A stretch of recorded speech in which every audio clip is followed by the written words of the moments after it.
লাল মরিচের ঝাল ঝাল রেসিপি বানাচ্ছি। ভর্তাটা অনেক মজা।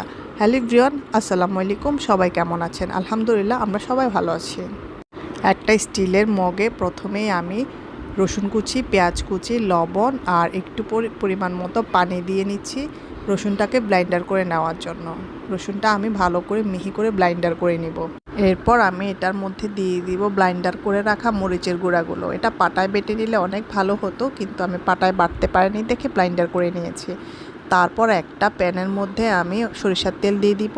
তেলের পরিমাণটা একটু বেশি দিব, তাহলে মরিচের ভর্তাটা অনেক বেশি মজা হবে।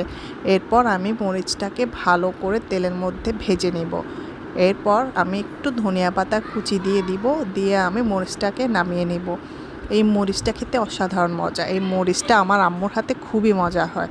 আমি এই প্রথমবার ট্রাই করলাম। এই মরিচটা সবাই অনেক বেশি পছন্দ করে। কে কে পছন্দ করে কমেন্টে জানাবেন। আল্লাহ হাফেজ।